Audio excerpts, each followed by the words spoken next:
Ya, pemirsa, terima kasih masih bersama Halo Indonesia dan kita masih melanjutkan kembali perbincangan kita dengan Romo Andang.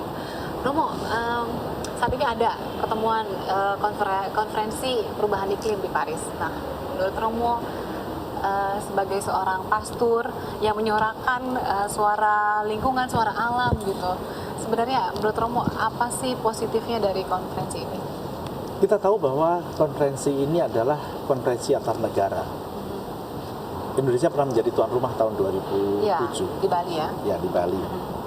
Saya ada di sana waktu itu. Oh, Romo ada di situ? Positifnya adalah bahwa kita mau melihat bahwa bumi ini sungguh adalah milik bersama. Kita saling berdiskusi, berbincang, dan membuat kesepakatan bagaimana menyelamatkan bumi ini, terutama dari tanda petik ancaman pemanasan global. Sehingga ada usaha bersama dan ada kesadaran bahwa ini memang milik bersama. Nasib yang satu tergantung pada yang lain. Di situ yang bagi saya perlu didorong supaya ada kesepakatan dan bukan hanya kesepakatan tapi kerjasama untuk menyelamatkan bumi. Menyelamatkan bumi berarti menyelamatkan semua makhluk. Menyelamatkan semua makhluk berarti juga mewariskan bumi ini kepada generasi yang akan datang dalam keadaan baik, bukan rusak. Itu positif. Bagaimana sih sebenarnya gereja bisa menyuarakan tersebut juga, mendorong pemerintah untuk lebih lagi membantu gereja bersama juga masyarakatnya untuk gerakan sadar lingkungan? Banyak cara. Setidak-tidaknya yang spontan bisa saya katakan ada 3 cara. Pasti gereja Katolik mempunyai utusan untuk konferensi itu. Ada utusan resmi. Ada utusan resmi. Seperti dulu saya katakan, saya pernah juga menjadi utusan resmi gereja di Bali pada waktu itu. Tapi itu kan dalam ranah lebih politis, ranah universal atau internasional. Ranah yang lebih lokal adalah kita misalnya membuat gerakan petisi. Seperti minggu tanggal 29 yang lalu ada bukan demo lah tapi rally untuk menyadarkan masyarakat tapi sekaligus mengingatkan para peserta terutama yang dari Indonesia pentingnya negosiasi ini terus dilanjutkan. Dalam ranah internasional kita mempunyai namanya GCCM, Global Catholic Climate Movement. Global Catholic Climate Movement di mana orang-orang Katolik bersama-sama selain membuat petisi yang nanti disampaikan kepada para peserta konferensi di Paris, juga membuat gerakan-gerakan. Level yang tanda petik lebih personal adalah ya tadi bahwa kita sendiri berubah. Bukan hanya pemerintah yang berubah, bukan hanya dunia internasional yang berubah, tapi hati kita juga harus berubah. Poin pertama adalah pada tadi pertobatan ekologis dan kesadaran ekologis yang terbangun berdasarkan iman. Sehingga dengan demikian, apa yang dibicarakan di dalam dunia internasional tetap relevan juga untuk personal dan juga lingkungan hidup kita masing-masing. Baik, Romo. Pertobatan ekologis juga yang dikeluarkan sebenarnya disuarakan juga oleh Sri Paus ya waktu itu ya. Dan kita juga masih ada tayangan tentang Sri Paus, bagaimana dia mengunjungi beberapa negara Afrika dan kawasan miskin lainnya yang untuk melihat keadaan mereka di sana. Pemirsa, kita masih ada tayangan tentang Sri Paus mengunjungi negara-negara yang konflik ataupun negara miskin. Kita lihat dalam tayangan berikut ini. Terkait serangan terhadap umat Kristen di Kenya, Paus Fransiskus meminta masyarakat dunia untuk menunjukkan kepeduliannya.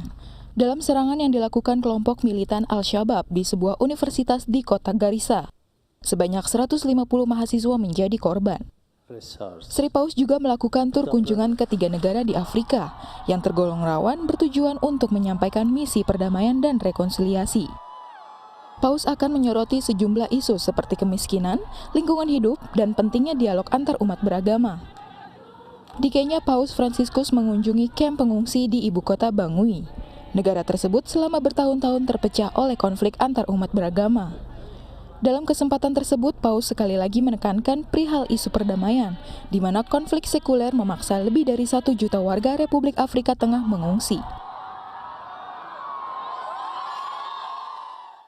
Ya, itu tadi Romo tayangan Sri Paus mengunjungi negara-negara miskin dan juga negara-negara seperti Afrika. Nah, sebenarnya kalau kunjungan Sri Paus itu sebenarnya ada makna khusus nggak di balik kunjungannya tersebut?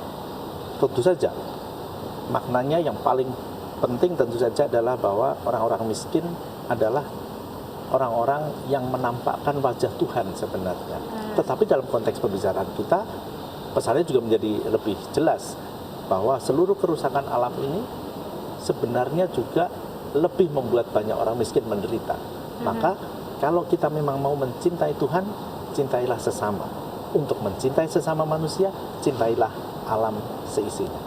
Kalau dampak jelas impact-nya bagi negara-negara miskin, misalnya climate change gitu, sebenarnya menurut Romo apa? Saya kira sangat jelas bahwa negara-negara miskin kan sangat tergantung juga pada alam, sumber daya alam atau juga hasil alam. Kalau pertanian rusak karena perubahan iklim, Betul. maka mereka juga Mereka semakin kehilangan. menderita. Iya. Kurang lebih, kalau mau dikatakan langsung, ya itu. Termasuk pengungsian-pengungsian. Sebenarnya bukan hanya karena peperangan, tapi jangan lupa bahwa peperangan terjadi karena sumber daya alam berkurang. Sumber daya alam berkurang karena ada pemanasan global dan perubahan iklim. Itu ada dampak yang sangat terkait untuk Iya, itu. tadi Romo sempat bilang pengungsian ya. Saat ini kan juga negara-negara lain juga menerima pengungsi yang banyak nih. Bahkan juga Indonesia, bahkan ada dari Romania nih. Nah, kira-kira sebenarnya menurut Romo, kita tuh sebagai umat Kristiani harusnya mengambil sikap seperti apa, Romo? Menghadapi isu tersebut dan melihat keadaan tersebut. Tentu saja ada beberapa level sikap. Level pertama adalah begitu ada korban, pasti harus kita tolong. Apapun agamanya, Apapun agamanya, karena manusia adalah wajah Tuhan. Betul. Jangan lupa. Tapi yang kedua, level kedua adalah kita mencoba mencari penyebabnya. Mencari penyebab itu berarti nanti kita membuat tindakan pada level baik internasional, nasional maupun pada level pribadi. Baik Romo, boleh tuh dalam penutup Romo merangkumkan sebenarnya apa sih yang harus diingatkan kembali ke masyarakat untuk lebih mengenal kasih Tuhan, terutama untuk perayaan Natal ini supaya kita juga lebih dekat dengan alam, lebih juga dekat dengan sekitar kita, melihat sekitar kita dan melihat keadaan orang lain yang lebih sulit dari kita nih. Romo boleh? Saya kira pembicaraan kita bisa sedikit disimpulkan dengan sederhana. Peristiwa Natal adalah peristiwa ketika Tuhan datang sebagai manusia. Dia mau mengatakan bahwa Allah itu dekat. Allah itu adalah Bapa yang penuh kasih dan maha rahim. Karena itu kita bisa juga menyimpulkan kalau Allah adalah Bapa, maka semua yang diciptakan itu bersaudara. Manusia tidak bisa hidup sendirian, manusia saling tergantung dengan makhluk yang lain dan alam yang lain. Karena itulah kalau Tuhan mengatakan mencintai Tuhan melalui mencintai sesama, kita bisa melanjutkan bahwa kita bisa mencintai sesama dengan mencintai alam seisinya. Maka dengan kata lain, marilah kita mencintai alam seisinya juga agar kita bisa mencintai Tuhan. Selamat Natal. Baik Romo, pemirsa itu tadi pesan dari Romo, dan semoga kita juga semakin mencintai alam dan peduli terhadap lingkungan kita atau keadaan orang lain yang lebih berkurang dari kita. Terima kasih Romo atas perbincangannya, dan pemirsa kita masih akan melanjutkan informasi, dan saya Pinjur Mintang dan Romo mengucapkan selamat Natal.